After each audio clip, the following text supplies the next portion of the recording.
You're listening to Natural Resources University. In this podcast network, our hosts are university researchers and extension specialists, opening your gateway to the science of natural resource management.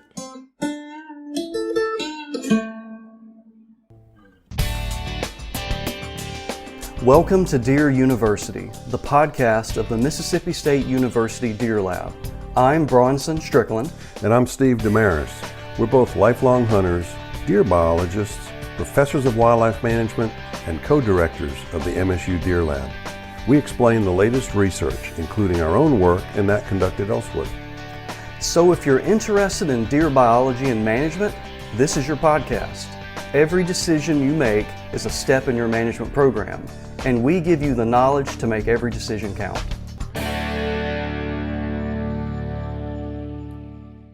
Welcome back to Deer University. I'm Steve Damaris. And I'm Bronson Strickland. And we're here to help you understand science and apply it to your management. And we're in a second of a series of two presentations here, podcasts talking about timber management.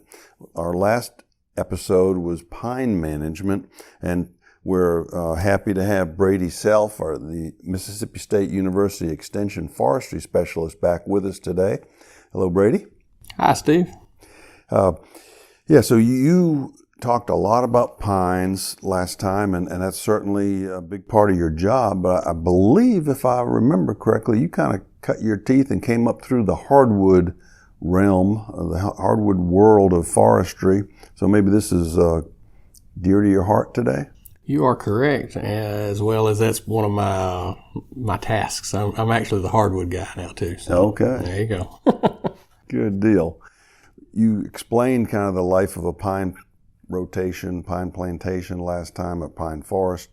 How does that differ from a hardwood stand? Sure. With pines, we talked a little bit about natural and a little bit about artificial regeneration. Same exact things are on the table from a hardwood standpoint. However, we're going to go with natural for a multitude of reasons. To get a stand of pine established on the ground, kind of rule of thumb, you're looking at $100, $125 to the acre.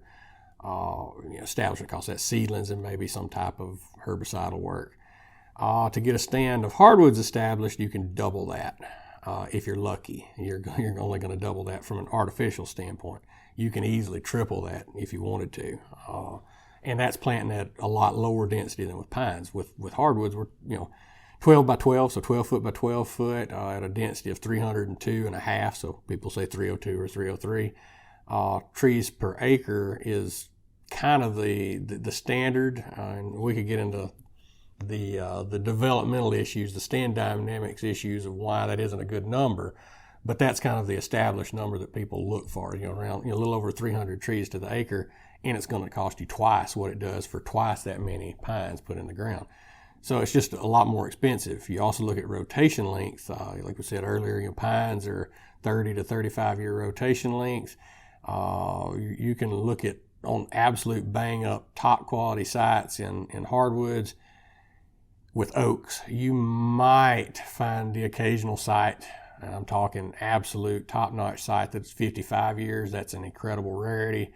60 would be a little more realistic, and that's an excellent site. Realistically, on most sites, you're looking at 75 to 80 years. You move into the uplands, 80 years would be about where you started, and you may move up into 125 years, kind of rotation. So you're talking, generational forestry. You plant hardwoods because you want to plant hardwoods. You don't plant hardwoods to make money, and that's the reality of it. So we use natural regeneration in hardwoods primarily, and of course you have to have a seed source to do that. If you don't have a seed source, you're back to square one, and you're going to be doing some type of artificial regeneration. But for oaks, you're primarily going to use, or any hardwoods, but really with oaks, you're primarily going to use natural regeneration if you have any choice in the matter. That's kind of an overview of the establishment. The causes for doing it. Once you get into the difference in the techniques, we talked a little bit about herbicides and pines a while ago. With hardwoods, most of the labeled products that are out there from a hardwood standpoint are designed to do, or from a forest herbicide standpoint, what are they designed to do?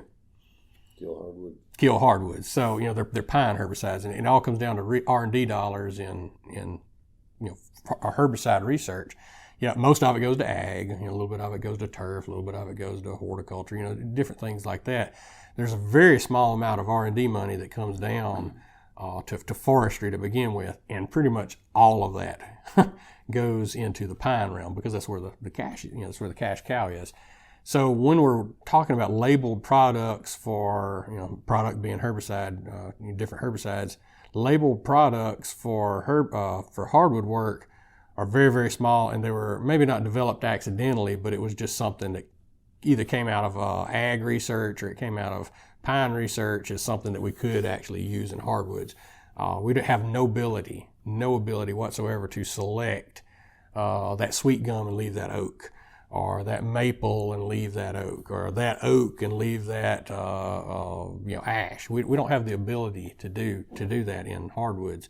So you get into a situation where you have to do individual stem treatments, which is very, very cost prohibitive, because it costs you a lot to do the treatment, and then you're going to have to carry that on out for a long period of time. So not saying it can't happen, not saying that it isn't done some, but it is that injection type work is going to be one of the only ways that we have of managing those stands once you get past the initial stage. You get a little tree, you can do directed sprays, things like that, but it's just a bigger expense that you're going to have to carry for a lot longer period of time. That's the reason you think of hardwoods as being hands-off almost.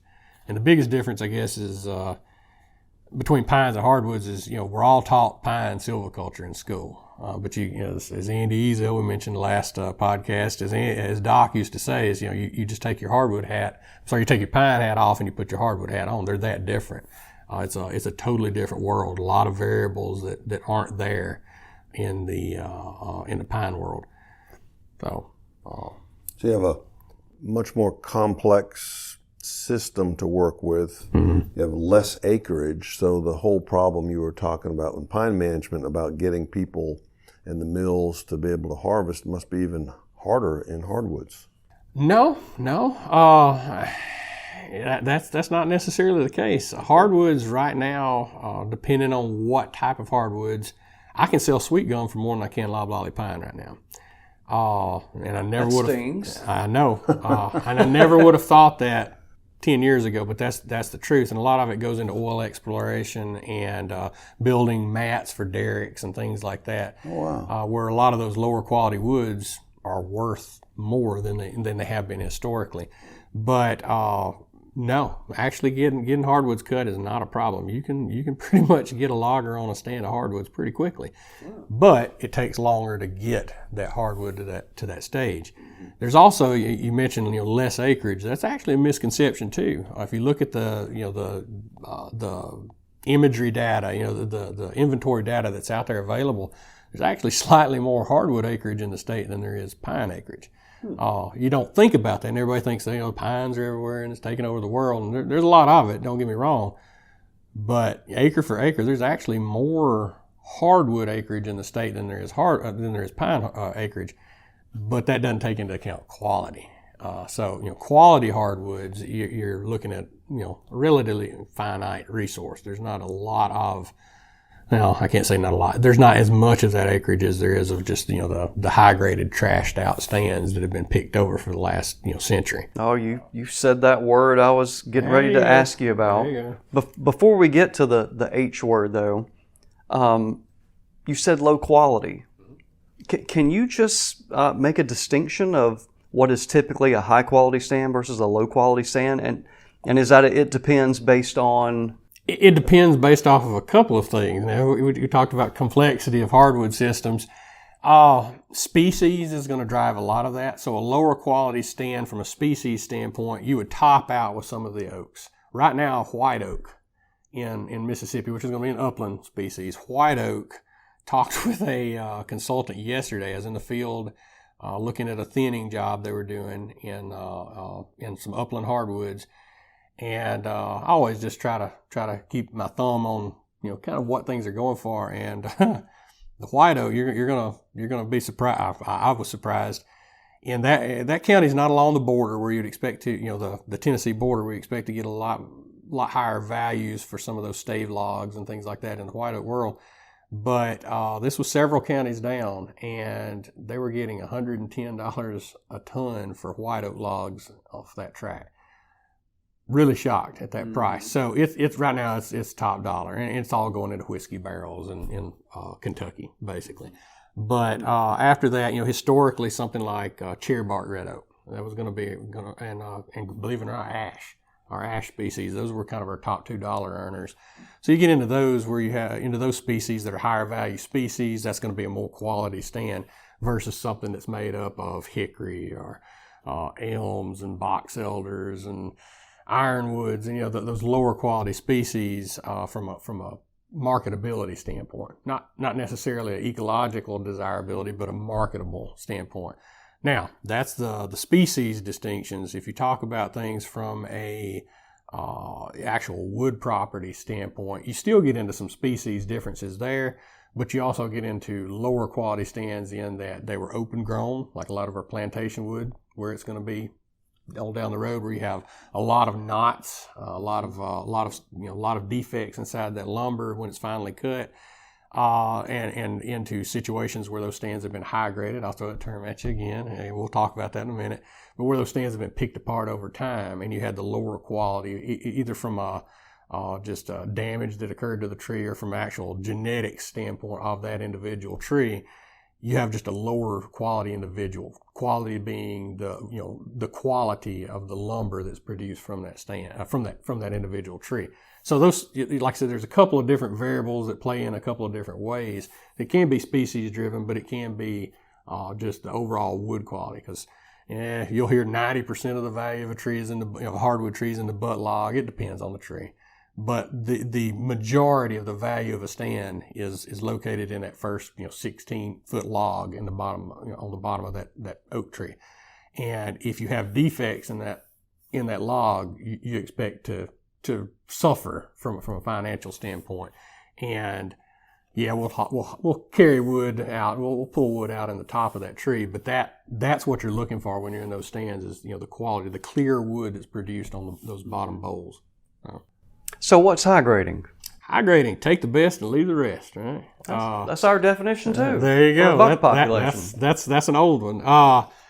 Basically, you are removing, a lot of times you'll hear it called a diameter limit cut, and you'll hear it called selectively thinned. You'll hear it, you hear a lot of these things, and it sounds good, and it's still employed by a lot of foresters. If you get right down to it, and definitely a lot of cutters and things like that, and some. I'm not going to say it's always unscrupulous. I mean, there's some that they're there to maximize money, but there are some that just don't know the difference because that's the way it's always been done. So that particular process, sometimes will be thought of as a thin. That's how it's sold. And it's not a thin. A thin, a silvicultural thin, where you're going out and you're removing some trees out of the stand, by definition is a process, an application that you're doing to the stand in order to improve the overall quality of that stand and improve the quality of those residual trees over time.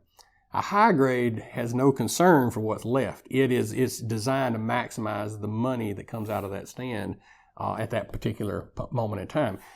And it maximizes it by not only taking the best trees, but by it's leaving the other trees that bring your overall value of that stand down. So a lot of times you'll see a 15-inch or a 16-inch or an 18-inch stump diameter, and what they do is they'll cut whatever that target diameter is. They'll cut everything from that size and up, and they're taking your better trees. Even trees of the same species on the same site will have different characteristics, just like us. It's genetics. Microsite plays into, but there's genetic differences. So you'll have trees side by side that will have come off the same mother tree that will look totally different. So even though they're the same age, one is going to produce more wood than the other one. And what happens is he's going to go and he's going to take that high performer, just exactly like you're talking about over in the deer world, where you're shooting, that 130-inch 3-year-old deer. 3-year-old buck. And yep. Where's he going to be down the road? And the same exact thing plays in when you're talking about hardwoods. it's there. There's a lot of it that's practiced out there, and it's I'm not going to say I get on the stump and preach against it, but to a certain extent, it's one that I try to dispel the merits of that particular harvesting technique anytime I can. We wrote a pub about that last year too. It's out there that gives you a better, longer term, more scientifically sounding explanation of what a high grade is. Is that the most common situation? If you were to go lease some land or go buy some land and you didn't have the ability, knowledge to assess the quality, can you assume it's been high graded? Yes. I don't know that it has been recently. Most of the ground, everybody talks about the virgin forest. It's never been cut. And you walk out there like, yeah, it's 16 inches in diameter on average. That's not a virgin forest, okay? Pretty much everything has been cut over, at least at some point in our history, across the state. Go back and look at pictures post-Civil War, right? There weren't trees. Yeah. That's part of that they got shelled down. Part of it they used wood every day for everything. The vast majority of the wood in this, the forest in the state have been picked at over time. And if you go back, it's not that they're necessarily trying to maximize dollars. It's that utilization of wood. They needed big trees. There's a lot of loss when they're sawing lumber and things like that. So the among other things, they went in and they picked the best trees because the knowledge wasn't there that, believe it or not, from a qualitative standpoint, a clear cut is better. It produces better wood at the end of the next rotation than taking out your best trees and decreasing the genetic ability of that stand over time to produce quality trees. Or you remove a species totally from that stand. The other thing that we hadn't talked about there is that's significant, Brady. It is. It's absolutely significant, and the vast majority of, especially uplands, the vast majority of those uplands have been picked apart over time because it's easier to get into them. Mm-hmm. Pure and simple. It's easy to get into those upland sites comparative to the bottoms. But one of the things that that we didn't really go through in any of that description was, or any of that talking there was that not only do you see the vast majority of the properties across the state that have been picked at some point over time, but you do see a species shift over time from that type of work as well, where you get shade tolerant species in the understory and the midstory, and as you're removing those shade intolerant species, oak being one of those that's shade intolerant, over time, that's not necessarily that the site can't sustain those species, but those species can't fight their way up through the existing stand. Even if you have regeneration from those trees you cut, they're not able to actually fight it out. There's not enough light that makes it to the ground floor to be able to outcompete the beeches and the hickories and the elms and the ironwoods and some of those other species that are capable of not only subsistence level existence, but actually thrive on those lower light levels underneath those stands. So you get the removal of genetics, you get the removal of species, and again, you're talking about multiples of variables that are working against you when you're doing high grading type operations. What's timber stand improvement then from a silvicultural standpoint? You heard me talk about light in the pine world. A lot of it's the same thing in hardwoods. Once you get to the end of the rotation, you're looking at it more from a regenerative standpoint. But TSI is something that's going to be done. True TSI, timber stand improvement, is going to be done earlier in the rotation. So you're thinking intermediate, and you are removing species. TSI, by silviculture text definition, is a cost. Okay, you're spending money to improve your stand. Without it, it's a thin, right? Mm-hmm. You're getting some kind of value out of the operation that you're carrying out. But TSI work, you are going in from a pure forestry standpoint. You're going in and you're taking out undesirable species.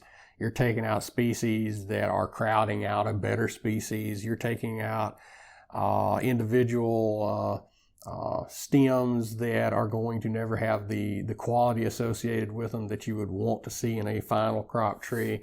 Again, it's all about improving the overall condition of that stand from a health standpoint, from a qualitative standpoint.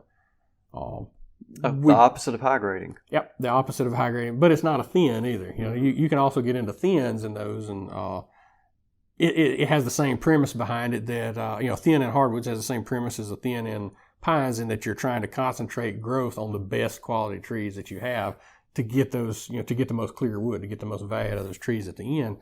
A lot of that, because of the time that you're keeping a stand of hardwoods on the ground, a lot of those treatments kind of jumble up in people's minds, where they don't really see that they're distinct treatments.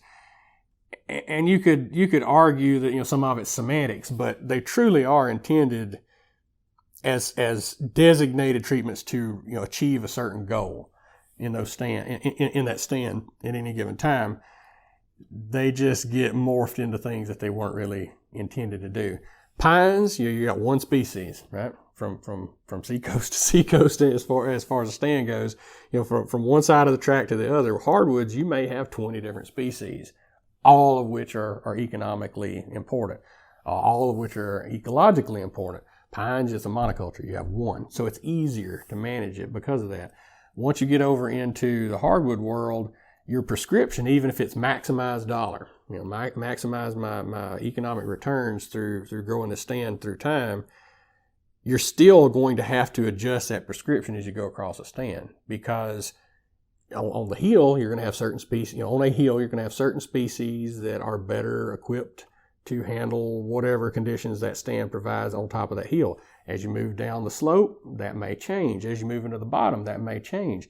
You also have pockets up top where you're going to have too many trees, or pockets in the bottom where you have too many trees for it to truly develop from a financial standpoint in the direction you want it to go. So when you start trying to broad spectrum blanket prescribe across a stand, you can get away with that in pines. You want to take out X number of trees per acre because you want this residual basal area, which you can go back to the pine podcast to hear a definition of basal area. But you have a target in mind, and it's quantitative in pines. You're trying to remove a certain amount to have a residual number of X. In hardwoods, you may still have that type of goal, but there's also the qualitative that plays in, and it's just a lot more complex. It really does make you be a forester instead of as Randy Rousseau, who retired as our hardwood specialist last fall, called it a menu-driven type approach, where you're just pushing levers and buttons, and you're managing that stand to produce wood. That's your primary concern. Totally changes in hardwoods. Yeah. What is it? 34 species of oaks, which is going to be our primary in the state, all of which are not going to necessarily be lumber producers. Even you get into some of the little small oaks on the coast and things like that. But I think it's 78 or 84 commercially important species across the state of hardwood. So I mean, not that any one of those, all those grow on an acre, but you have a lot of different species, a lot of different physiological needs, a lot of different site specificity issues. It's just a lot more complex, pure and simple. Hardwoods is not as easy as pine. Be like us having to manage simultaneously for deer, and also for bobwhites, and also for neotropical migrant birds, and it makes you be a biologist. Yeah, you got to think about it. Yeah. And with that, there would just be trade-offs. Yeah. We're going to do this. It's not going to benefit deer as much, but we got to think about this other consideration. Yeah. I think a lot of our listeners, they think about, where do I want to hunt deer? They want to sit in a bottomland hardwood oak bottomland hardwood, and hear the acorns dropping on the ground. But you just said 20 to 30 species in a stand of hardwoods. So, I mean, oaks are not, it's not like, pines, you said it's loblolly pine almost across the whole country. 30 species of oaks, 20 or 30 species of different categories of hardwoods within a stand. I mean, it's a lot more complex. Sure. I don't know, I have a question here. I'm just kind of talking out loud. How does a private landowner, deal with managing his hardwoods or her hardwoods? You find somebody that knows what they're doing. Like I said, all of us are trained in pine silviculture. including me, coming through school. I learned hardwood work in grad school and then on the hoof in the field. And a lot of that by association with Andy Ezel and Steve Meadows over with Center for Bottomland Hardwood Research in Stoneville. Brian Lockhart when he was there. John Hodges, who was a professor here for a while. Immersing yourself in that type of work. That's how you learn hardwoods. Or you spend an entire career high grading and you figure out what doesn't work. That's pretty much the two options. But there are some things that you can do as a landowner, but we're usually going to say if you're going to try to manage something silviculturally, you tie in with a forester. You tie in with a hardwood forester that knows. I'm not going to say a monkey can do pine silviculture, but it's a lot easier. It's very easy. It's like I said, it's all about, at least the first thin, it's all about, there's a little quality that's associated because you're trying to take out things like fork trees or trees with big fusiform cankers or things like that. Not that we have a lot of that anymore, but you're trying to take out some quality, but it's quantity. You're getting that quantity down to a level that you can do other things. With hardwoods, you're always concerned about quality. So even if you're removing something from a quantitative, let's say you have cloned, which we don't have, let's say we have cloned stands of cherry bark red oak, right? Even if you do, and all the trees are exactly the same, well, you take out X number of those stems per acre. If you're not careful, you're going to wind up creating some gaps. You're going to wind up creating some issues because you have site differences, you micro site differences. So one's in a little depression and it grew better than the one that's on a little bit of a hill. So when you're taking it out, you wind up taking two side by side that were on the hill. Well, you get light exposure on the side of that that stem of the cherry bark, something called epicormic branching, right? It's dormant buds that as sunlight hits the side of that tree, you will wind up, we call it feathering out, but you'll wind up warming the side of that bowl up from the extra sunlight, and it'll pop a little branch out. Not a big deal, so long as you get crown closure again, or you have a very vigorous tree, and that epicormic branch sloughs on off within the first 3 years or so. We'll throw a number. But if it doesn't and it sticks there, you just added a degrade to that bowl. So you add a degrade, it's not the end of the world because you got three other sides of that tree, right? And that's the way the grading process works for the seller. Not necessarily for the buyer, but for the seller. You're looking at the second worst face of that log. But what happens if you pop it on 2, or you pop it on 3, or you pop 28 of them on one side? You start getting degraded to the lumber, defects in the lumber, and until somebody comes up with a desirable use for knotty oak, we're probably not going to see it used in veneer, right? And it just relates back again to quality. So it's when you start thinning in those pine stands, it's a lot more complicated. In those hardwood stands, it's a lot more complicated. And if you don't know what you're doing, you run into issues pretty quickly. And the problem with it is let's say you make a mistake at age 15 in a pine stand. Well, theoretically, you're back there. You got 15 years, 20 years to grow it on out. You make a mistake in an oak stand early on, you may have 60 years to look at it. And a lot more time invested in being able to fix that problem. You called it generational forestry earlier. That's generational stuff right there. It's hard to see much of a return on, we're doing this today for 60 years down the road. Yeah, you plant hardwoods because you want to plant hardwoods, or you grow hardwoods because you want to grow hardwoods. And that's a hardwood guy talking. It's there are places absolutely where you should have hardwoods, and there are places where you should have pines. It is a much more of a non-paying commitment in the hardwood world. Primarily the people that are selling hardwoods, they didn't grow them, right? Unless you're talking about short rotation stuff, cottonwood, something like that. If you're selling an oak stand, you either bought it or you inherited it from your granddad. That's how you got that oak stand to market. Brady, tell me about on forest stand improvement, improvement by hand, And, that's something, of course, you know very well, we recommend a lot. And just playing off of what Steve was saying, that's probably one of the biggest misconceptions we run across with people in assessing land value and deer habitat quality is there's this 50-acre stand of hardwoods. That's got to be good. And then you walk through them, it's closed canopy, and you walk through there with a landowner, whoever, and you have to point it out to them that there's nothing going on here. Yeah.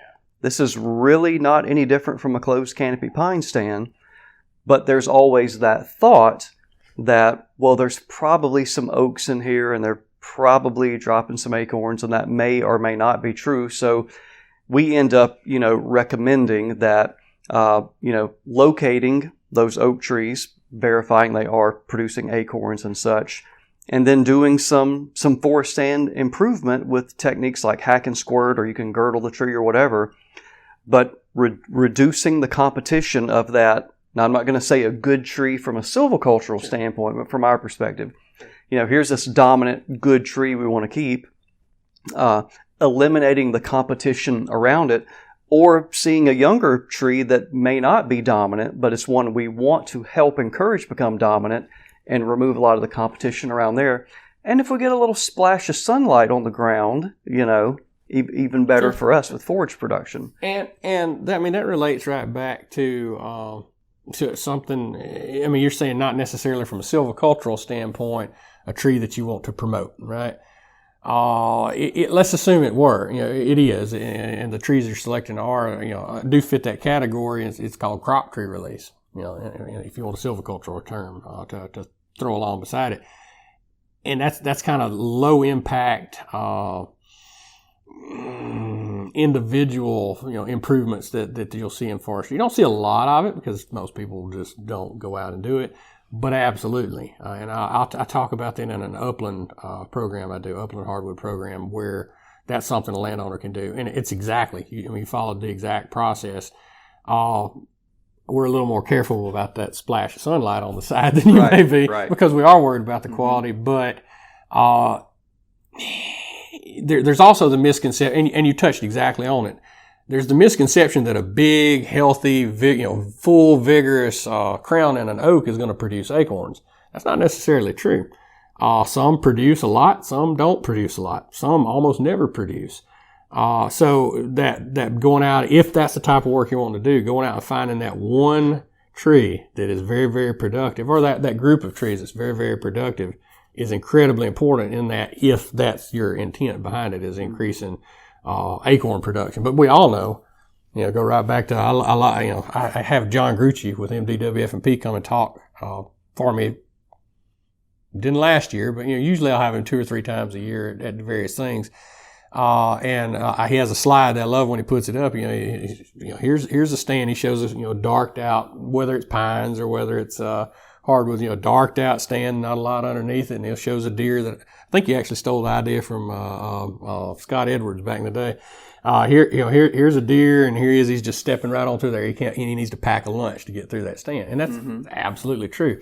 When there's acorns, but that's a flash food. 2 or 3 months and it's gone. And same thing. You have that bias of it's hardwoods. It's got to be great for hunting. And I can tell you, I've killed a lot of deer in pines. I've killed a lot of deer in hardwoods, and I'm hunting for transitional areas. I like those. But in addition to that, if I can find an area where there's a thicket, where there's light hitting the ground, again, it goes right back to it's all about the light. If there's light hitting the ground, there's vegetation, there's probably deer somewhere close. And let's be fair, it is a great place aesthetically and functionally to hunt, because you can see a long ways and see deer moving through it. But you're not growing deer with that kind of habitat. Probably not seeing them if they've been hunted much. Right. Probably not seeing them too much in those big wide open areas. But a lot of that it goes back to, there are just misconceptions of what good. I know what good deer habitat is. I know there's that misconception there, and that goes way back for whenever. From that hardwood stands is the place. But the same thing applies, on the forestry side of the world, where there's that misconception. Look at it, that's hardwoods. Okay, it's a giant stand of box elder. I mean, it's hardwoods, but it doesn't have a lot of value for anything if you get right down to it in there, other than it's a cover type and something uses it, but there's not a lot of commercial value associated with it. Yeah. Anyway. What's kind of your, do you prefer, if you were doing that kind of forest stand improvement, you hack and squirt, you using a chainsaw, girdling, what's your favorite way? I'm going to use mid-store. We call it mid-store injection. You can get into overstore injection too, but yeah, hack and squirt type applications, simply because you can absolutely tailor it to, I want that tree to drop out. You can do the same thing with girdling with a chainsaw, but it's a heck of a lot more work, right? I'm in there for maximizing efficiency and least amount of time I can possibly spend doing it, because I'm moving on to the next one. Because you're not just hitting one tree, you're moving across the stand doing that work. You also get into some girdling with herbicides. You'll see that used where they'll double girdle and they'll paint inside, and it takes a lot longer. And usually that's triclopyr that they're using. And I guess that's a good time to talk about why. There's and it's valid. Imazapyr is going to be the primary that you use in, the primary active ingredient that you're going to use in mid-store injection, hack and squirt, whatever you call it. It is absolutely soil active. If you get sloppy and you spill a bottle of Imazapyr on the ground underneath an oak, you're gonna lose the oak. So you have to be very, very careful. Triclopyr, not a problem. You can utilize triclopyr in a hardwood stand, so long as you don't get it on the leaves, or so long as it's not 100 degrees and you're using an ester formulation and it volatilizes, you're going to be okay. You can spill it on the ground. You can be sloppy with it if you're just that kind of person. Problem with it is it's more expensive, and you do have to girdle that tree. You're literally cutting a groove all the way on that tree, and a lot of times you'll see it done two girdles, and then you're painting that solution in. So your efficacy may be there, but your efficiency is not. It's a much slower and more expensive process, because the labor is what costs you, not the herbicide. Yeah. You also hear, go back to the Imazapyr, you're also going to hear every now and then somebody talk about flashback or non-target impact from root grafts and things like that. Me personally, I've been involved with over 250, 300 acres of injection work now. We've never seen it. I'm not saying it doesn't exist. It's there in the literature, but personally, I think a lot of those problems came from just sloppy applications. And that just killed non-targets. Yep. Killed non-target. And Andy Ezel would tell you the same thing. He's a big proponent of it. He did a lot of the initial work in that realm. I can think, and I won't call out the guy's name again. I can think of one researcher, another extension guy, that had a technician applying herbicides on some research in another state, and we did see some non-target impact, substantial non-target impact. And his thing is, well, heck, we finally see it. We finally had it. I mean, you could see a line through the forest where it killed it killed all kind of stuff that it wasn't supposed to. And we ran all the scenarios through and said, well, why don't we get your technician out here and let's actually go through what he did. Well, 20% is the kind of the norm, 20% solution. So 1/5 Imazapyr of a 4-pound Imazapyr, 4 pounds of product per gallon, and 80% water is kind of the norm. The label will tell you can use up to 25%. He was doubling that, so he was using about 50%. You can still probably get away with it, but he was also double hacking. So normal TSI type application of Imazapyr, you're using one hack with a hatchet and spray down the blade for every 3 inches of diameter, right, at deep 4.5 feet. Well, he was doubling that, and then he did it right before a rain. So it's basically it was starting to rain as he was doing the treatment, and the bottom turned out and washed all the herbicide out of the cuts, and you know where that goes because it's soil active. That's the only time I've seen a lot of non-target, and that's still being sloppy, right? But it's the only time I saw anything that looked like it might be root graft. The other, we had an instance where there was a student worker on a project. You were involved with that project where there was a student worker that chased dragonflies with a squirt bottle, and we saw a little bit of non-target impact there, off treatment impact there. that could easily be explained. It's sloppy. We really don't have problems with that product in my experience. Everything has its own limitations, but it's a great tool. Great tool from, me personally, I see no reason to do it in the pine world, but in hardwoods, it's a very good treatment. And it's something anyone can do with a little bit of training. Yep. Go to Squirt one of your bottle workshops. and a hatchet. Yep. Squirt bottle and a hatchet's all you need. Non-restricted use herbicide. It's not anything that you can't. You're probably gonna have to order it, but anybody can go buy it. Great tool. You guys use it a fair amount in wildlife efforts too. We use it a lot prior to establishing regeneration type cuts in hardwoods. You're taking out the ironwoods and the elms and the things like that are mid-story in order to get enough light on the ground post overstory manipulation that we're able to be successful in regeneration efforts. So we use it. You guys use it. We're on the same page. We're on the same page. I like that. Yeah. Love me some hack and squirt. I mean, you hunt in the morning, take a break, walk around, hack and squirt. A few dozen trees, go in for lunch, come out, hack and squirt a few dozen more, and go get in the stand. Go in your stand.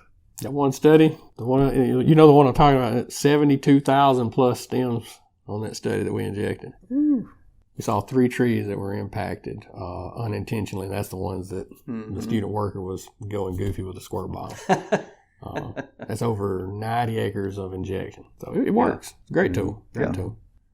What about, this is more, I guess safely say, more in your area, in the Delta area, but with CRP programs where you can plant hardwoods, are you seeing any type of variability or flexibility in what you can plant and how you can plant them, or is that pretty much you got to go with what the regulation says? You do have to go with the regulations.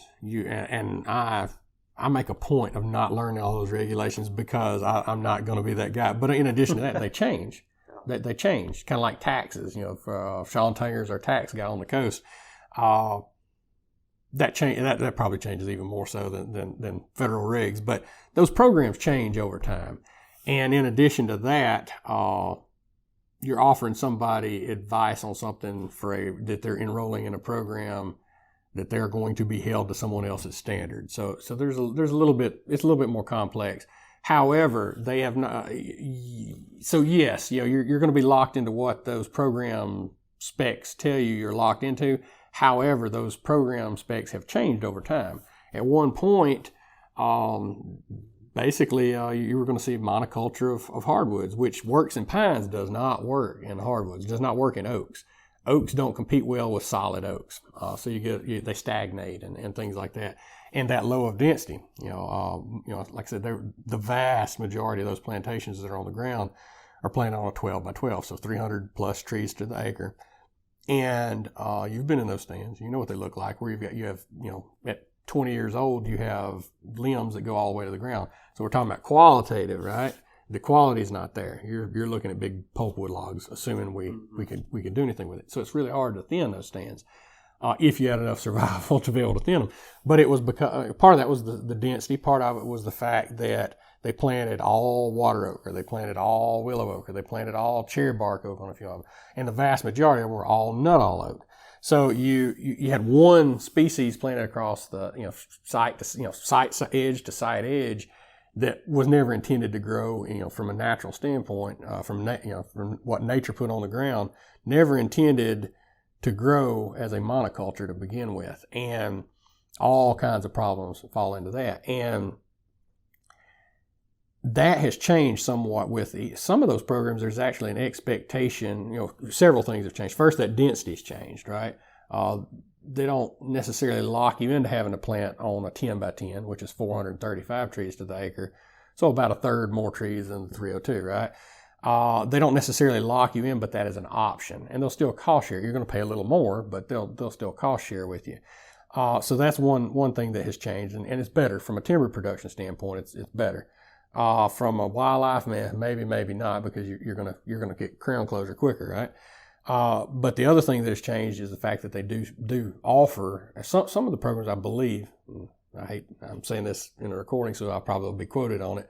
I can't swear to it. I believe some of those programs offer multiple species, planting, or actually may require multiple species plantings in whichever enrollment program you're in.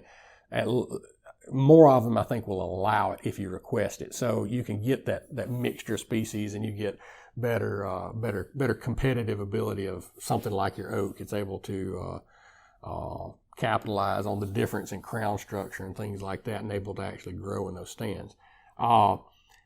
They also offer, depending on which program they expect that you do some type of intermediate, quote unquote, treatment. That's where it gets real difficult, real iffy in that case. Some of that, I don't know for sure that you can use something like hack and squirt, but I do know that you can thin. I do know that you can mow between the rows. There's different things that you can do in those programs, but you gotta clear it with your local agent. That's your first point of contact, because it all depends on what you're doing as to whether they're going to allow it or not. They give you the rule book. Yep, absolutely. Well, unless the physiology is really complex, why just in general will a monoculture of, I think you threw out oak species, why will they not grow as well?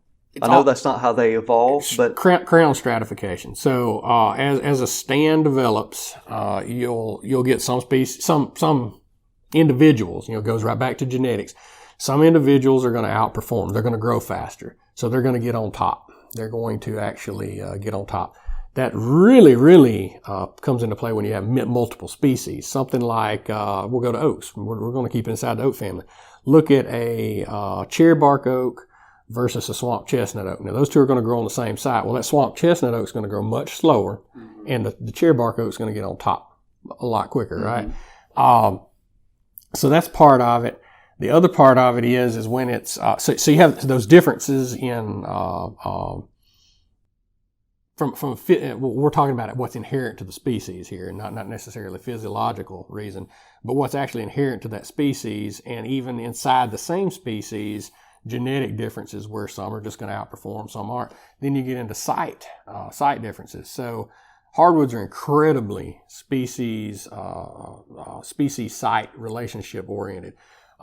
If you go back to some of John Hodge's work, elevations as little as 6 inches can completely change one species suitability from good to go to non-existent, basically on some of the sites. And we've all seen that from it's a textural and drainage class driven, but you'll see those bands of vegetation, and it's all water related, and trees. People don't realize it, but they're paying attention to the herbaceous vegetation on the ground where that band stops or starts of vegetation. But there's a corresponding change in the overstory where different species of hardwoods are going to completely change, and it can happen. I've stood on a site on the school forest out here, the one that I always go to in my mind, where there's literally a white oak, Quercus alba, a white oak, and you and I standing arm to arm could touch a cypress. Growing, side by side, about a foot elevation change. You run into that. So it's again, hardwoods are just more complex, more complicated to grow. And then you get into the physiological and how they react to those different soil and water gradient differences as you move across the site. So again, it's a complex. It's just it's a complicated system. Yeah. I don't know that really answers your question, but it's a Well, yeah. It's a very complicated system to work in. And if you don't pay attention to those and you don't know about those and acknowledge them, you're probably going to have some failures. Yeah. I'm going to call me a hardwood forester and seek out advice. Absolutely. There's some out there. Are you saying you're a hardwood forester? No. I said I'm going to call myself a hardwood forester. So call Bronson for hardwood forestry? No. I'm fine with that. I'm fine with that. You're going to place a phone call to a hardwood forester. If I'm in a situation with questions or issues like Brady is describing, I will seek counsel from a hardwood forester. Yes. A forester specializing in hardwoods. There we go. And okay, it's pretty Brady. complex. Yeah, it's very complex. Speaking of complex. Okay. I guess the only potential bone I have to pick with you, and I know the answer to this, it all depends on end product, objectives, and so forth. We recommend running a fire through a hardwood stand for all the same purposes of running it through a pine stand. And if I were to attempt to answer for you, I think you touched on it earlier when you were talking about the vast majority of the value of that tree is in the first 16 feet. And running a fire through, especially if it's hot, not doing it like we would recommend, scarring could take place and lower the value of that tree a great bit. Is that really the only reason that most foresters would frown on it? And there's like Grucci, John Grucci, go back to him when he's there, he's like, yeah, Brady hates fire. He hates me. But I don't. There are several, there's never a solid answer on anything. I don't care what you're talking about. I'll never say never, never say always, right? Upland hardwoods, it's a lot easier to get away with fire. Those species adapted, they have thicker bark. You're typically not going to have quite as hot of a fire that runs through those. A lot of times you're going to have a lower quality stand, just to be blunt. So you're able to, done correctly, and I'm not going to say to burn it every 3 years, but I was on a site yesterday on one of those 2 site visits that I was talking about, and the guy said, well, what's going on with trees? Well, you burned them. And I was looking at poplar, red maple, water oak, and he popped the cambium. He got it too hot. He popped the cambium on the base of all of them. Well, you burned them. That's what happened to him. White oak was sitting right there on the side. He didn't hurt it. So it's some of that species dependent again, and the thickness of that tree bark, and how well it's able to handle that fire, along with the intensity of the fire. If you're getting into late season fires and things like that, you're going to have more trouble than if you run a cool season fire slow through hardwood stand, upland hardwood stand. You get into the bottoms. There's a couple of things that play against you. This is probably where we're going to argue about it. You get into the bottoms, for you to get it dry enough to burn, it's going to be too hot for most of those species. And what'll happen is you're going to pop the cambium on. You're going to overheat it. You're going to you're going to damage the cambium in some spot around the base of that tree. And while it may not kill the tree, and that doesn't necessarily degrade the tree right there, and it can sometimes callus over and heal over those spots if they're not too bad, too damaging. But what happens is it's a way for a vector spot for fungal issues, and you get butt rot. And all you got to do is go out and look at a stand that's been burned over and over and over, hardwood stand. I kind of like John Grucci. Go right back to Grucci here. I kind of because he loves fire. He's a wildlifer, right? I kind of like the way he approaches it. If you're looking at a stand of post oak and blackjack oak, burn it. You don't have a whole lot of value there anyway. And I agree totally. If you have a big stand of stave quality white oak logs and I might think twice about it. The bottoms, if you get it dry enough to burn, you're probably going to damage something. Just inherent to those species. I heard a hardwood forester in the Delta in Stoneville, and he was describing that one time. And I believe the way he described it was he was a researcher, and so he's looking for a particular, got to burn this stand, got to get fire. Waited, just as you described. Waited. Finally, I've got it. Conditions where I can get a fire through there. And it about got away from him, and it was way too hot and ended up causing a lot of damage. So, when I worked with the Corps, we had a fire I was at Sardis Lake. We had a fire way up the river, up the Tallahatchie River, almost into Union County. Arson fire. Most of them are set for whatever reasons. People like to go out and set fires. And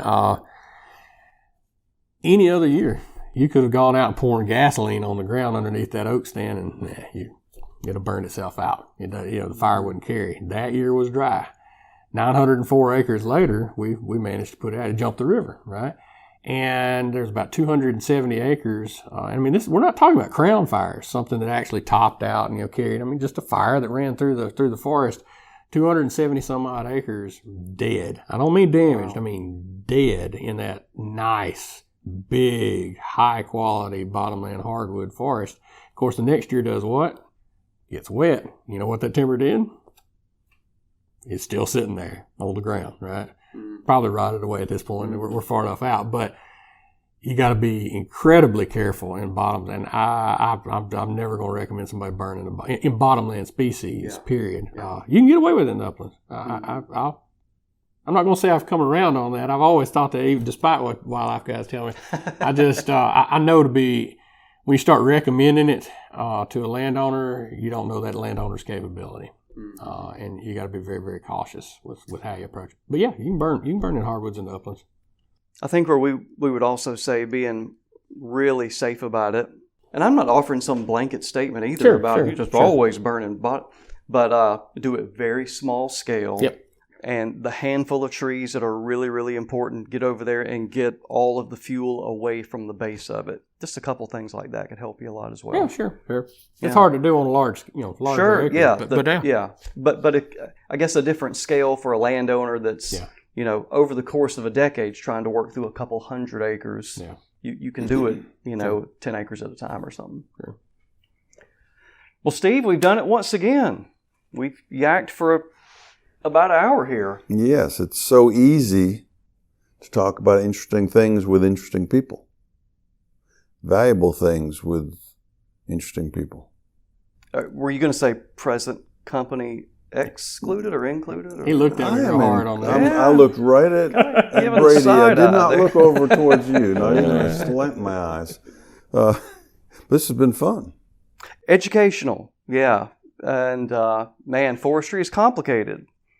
I don't even think I have my head completely wrapped around all the nuance with pine silviculture, and you get into hardwoods, and man, got to start over. So what I'm going to remember is, if you're trying to manage hardwoods, find yourself a forester that is specialized in hardwood management. Somebody that's definitely somebody that's familiar, because they're totally different beasts, and I would say, check a forester out. Well, I was about to say very nicely and gently. Yes, put exactly. You on the, how do you verify that they know what they're talking about? You can always ask for references. I mean, nobody does that, but you can always say, "Hey, where have you worked? What's the stand that you worked through look like?" That's fair. You're looking at somebody that's fixing to make a generational change. Potentially a major generational change on your property. Nothing wrong with asking. There's enough consultants out there that deal with hardwoods that somebody's going to know. Also, you can get involved with your local county forestry associations, things like that. You can talk to the local forestry commission guy. Find out who they know that works in hardwoods. And there are people that, I'm not going to say you find very many that specialize purely in hardwoods. There's one or two. But somebody that has a lot of experience in hardwoods, that's way different than somebody that just, we were all there at one point. That's way different than somebody that just got out of school and they know pine silviculture. Because it's truly, totally a different beast. It's a passionate area for wildlife lovers to be in the hardwoods. And I know people that don't even want to see them harvested because they're so beautiful. And those people are so frustrating when you're trying to teach them how to manage for deer and turkeys, and they enjoy the beautiful hardwoods. And I could think of one landowner in particular. You almost have to prove it to some people. They want you to tell them what to do, but they don't really want to know. They don't really want to utilize what you're saying. But I can think of one landowner in particular over in my region that they did a little test basis. I think they did 20 or 25 acres. This is I think this guy has right at 2,000 acres in this one spot. Never wanted to cut his hardwoods. You got 2,000 acres. You just play with it. Just go out and take a little sample plot. 20, 25, 30 acres that he went in and basically thin. And his thing is he wanted to bump up deer. He wanted to bump up his deer habitat. Imagine that. And he went in and he thinned basically. We talked about it and we hooked him up with a forester. He went in and thinned. And a couple of years later, he's like, "Oh yeah, I got a crew down there cutting. We're doing what you were talking about." And they were cutting about 500 acres out of it. Wow, working it over. Yeah. So it absolutely, and he's getting he's made. maybe not optimizing from a forestry standpoint, but he's improving, the quality of his stand on the forestry side, and he's getting a heck of a lot of good habitat. It works. The two aren't mutually exclusive by any stretch. You can definitely dabble in both. Well, thank you, Brady. Appreciate your time again, and hey, we might do it again sometime. Sure. Appreciate it. Just shout. Thanks, Steve. Take care.